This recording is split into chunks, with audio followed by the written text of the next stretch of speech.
Hi friends, welcome back to our YouTube channel defence darling Kannada. Friends, ಇವತ್ತಿನ update ಬಂದುಬಿಟ್ಟು physical update RPF ಕಾನ್ಸ್ಟೇಬಲ್ದು, railway protection force constable physical update. Friends, result ಯಾವಾಗ, ಈ cut off ಬಂದಿರೋರು running start ಮಾಡಿ. RPF cut off ಎಷ್ಟಿರಬಹುದು, expected cut off ನೋಡೋದಾದರೆ friends, ಇದು RPF ಕಾನ್ಸ್ಟೇಬಲ್ಗೆ ಫಿಸಿಕಲ್ಗೆ 1600 ಮೀಟರ್ ರೇಸ್ ಇರುತ್ತೆ. ಮೇಲ್ಗೆ 5 ನಿಮಿಷ 45 ಸೆಕೆಂಡ್ಸ್ ಅಲ್ಲಿ ಪಾಸ್ ಆಗಬೇಕು.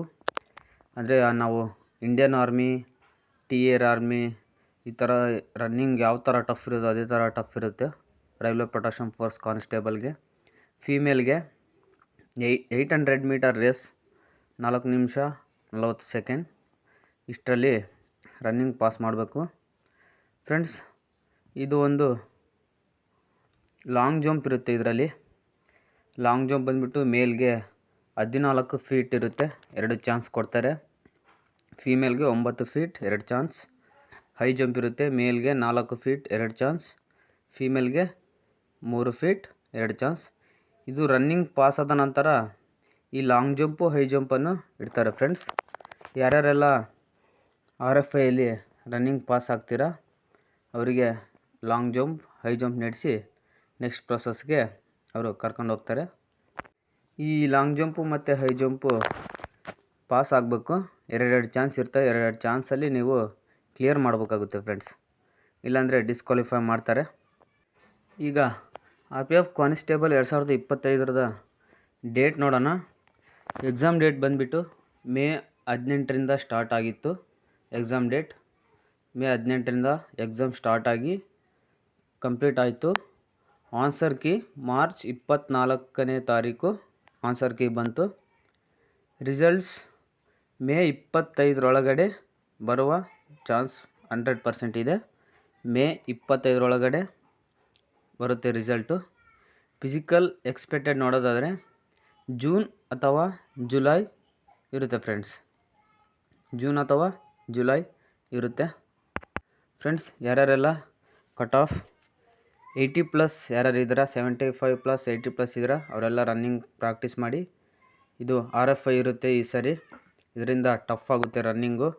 ಎಲ್ಲ ಗಟ್ಟಿಯಾಗಿ ಪ್ರಾಕ್ಟೀಸ್ ಮಾಡಿ 5 ನಿಮಿಷ 45 ಸೆಕೆಂಡ್ಗೆ ನಾವು ಕಂಪ್ಲೀಟ್ ಮಾಡಬೇಕಾಗುತ್ತೆ. RFI ಅಂದರೆ ಕಾಲಿಗೆ ಒಂದು ಬೆಲ್ಟ್ ಕಟ್ತಾರೆ, ಈ ಥರದ್ದು. ಇಲ್ಲಿ ಫೋಟೋದಲ್ಲಿ ತೋರಿಸಿದ್ದೀನಿ ನೋಡಿ, ಈ ಥರ ಒಂದು ಬೆಲ್ಟ್ ಕಟ್ಟಿಬಿಟ್ಟು ನಮಗೆ ರನ್ನಿಂಗ್ ಸ್ಟಾರ್ಟ್ ಮಾಡಿಸ್ತಾರೆ. Automatic time start and stop ಆಗುತ್ತಿದ್ದು. ಆಟೋಮೆಟಿಕಲಿ ರನ್ನಿಂಗ್ ಕೂಡ ಕೌಂಟ್ ಮಾಡುತ್ತೆ, ನಾವು ಎಷ್ಟು ರೌಂಡ್ ರನ್ನಿಂಗ್ ಪಾಸ್ ಮಾಡಿದ್ವಿ, ಎಷ್ಟು ರೌಂಡ್ ಕಂಪ್ಲೀಟ್ ಮಾಡಿದ್ದೀವಿ ಅಂತ. ಇದು ಆಟೋಮೆಟಿಕ್ ಟೈಮರ್ ಆಗಿರುತ್ತೆ. ಇದು ರನ್ನಿಂಗ್ ಓಡಬೇಕಾದ್ರೆ ಇದು ಕಾಲಿಗೆ ಕಟ್ತಾರೆ. ಒಂದು ಮ್ಯಾಟ್ ಇರುತ್ತೆ, ಆ ಮ್ಯಾಟು ಪಾಸ್ ಆದ ನಂತರ ನಿಮ್ಮ ರನ್ನಿಂಗ್ ಟೈಮ್ ಕೌಂಟ್ ಆಗುತ್ತೆ. ಆ ಮ್ಯಾಟ್ ನೀವು ಕ್ರಾಸ್ ಆದಮೇಲೆ ನಿಮ್ಮ ಟೈಮ್ ಸ್ಟಾರ್ಟ್ ಆಗುತ್ತೆ. ನೀವು ಇನ್ನು ಅದಕ್ಕಿಂತ ಮುಂಚೆ ಈ ಕಡೆ ಇದ್ದರೂ ನಿಮ್ಮ ರನ್ನಿಂಗು ಸ್ಟಾರ್ಟ್ ಆಗೋಲ್ಲ. ಎಲ್ಲರೂ ಓಡಿದ ನಂತರನೂ ಸಹ ಸ್ಟಾರ್ಟ್ ಆಗೋಲ್ಲ. ನೀವು ಈ ಥರ ತೋರಿಸಿದ್ದೀನಿ ನೋಡಿ ಫೋಟೋದಲ್ಲಿ, ಈ ಮ್ಯಾಟು ಈ ಥರ ಮ್ಯಾಟ್ ಇರುತ್ತೆ ಟ್ರ್ಯಾಕಲ್ಲಿ. ಆ ಮ್ಯಾಟ್ ನೀವು ಕ್ರಾಸ್ ಆದಮೇಲೆ ರನ್ನಿಂಗ್ ಸ್ಟಾರ್ಟ್ ಆಗುತ್ತೆ ಫ್ರೆಂಡ್ಸ್, ಓಕೆನಾ. ಇನ್ನೊಂದು ಫೋಟೋ ತೋರಿಸ್ತೀನಿ ನೋಡಿ, ಈ ಥರ ನೀವು ರನ್ನಿಂಗ್ ಸ್ಟಾರ್ಟ್ ಆಗುತ್ತೆ ಒಂದು ಸೈಡಿಂದ. ಮತ್ತು ನೀವು ಎಷ್ಟು ರೌಂಡು ಕಂಪ್ಲೀಟ್ ಮಾಡಿದ್ದೀವಿ ಅಂತ ನೀವು ಕೌಂಟ್ ಮಾಡ್ಕೋಬೇಕು.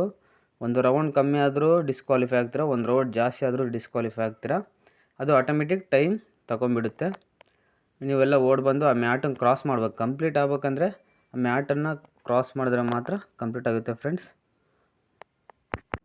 ನೀವು ಟ್ರ್ಯಾಕ್ ಮಧ್ಯದಲ್ಲಿ ನಿಂತರೂ ಸಹ ರನ್ ಇರುತ್ತೆ, ನೀವೆಲ್ಲೂ ನಿಲ್ಲೋ ಥರ ಇಲ್ಲ.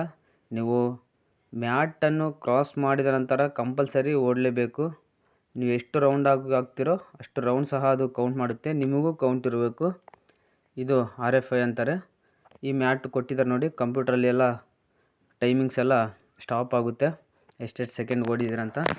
ಫ್ರೆಂಡ್ಸ್, ಇನ್ನೂ ಯಾರ್ಯಾರು ನಮ್ಮ ಚಾನಲ್ನ ಸಬ್ಸ್ಕ್ರೈಬ್ ಮಾಡ್ಕೊಂಡಿಲ್ಲ ಸಬ್ಸ್ಕ್ರೈಬ್ ಮಾಡ್ಕೊಳ್ಳಿ. ನಿಮ್ಮ ಫ್ರೆಂಡ್ಸಿಗೆಲ್ಲ ಶೇರ್ ಮಾಡಿ. ಜಾಬ್ ಅಪ್ಡೇಟ್ಸ್ಗಳಿಗಾಗಿ ಲೈಕ್ ಮಾಡಿ, ಬೆಲ್ ಐಕನ್ ಮೇಲೆ ಕ್ಲಿಕ್ ಮಾಡಿ, ಇನ್ಸ್ಟಾಗ್ರಾಮ್ನಲ್ಲಿ ಫಾಲೋ ಮಾಡಿ ಅಂತ ಹೇಳ್ತಾ ಈ ಒಂದು ವಿಡಿಯೋವನ್ನು ನೋಡಿದ್ದಕ್ಕಾಗಿ ಎಲ್ಲರಿಗೂ ಧನ್ಯವಾದ ತಿಳಿಸ್ತೀನಿ ಫ್ರೆಂಡ್ಸ್. ಜೈ ಹಿಂದ್.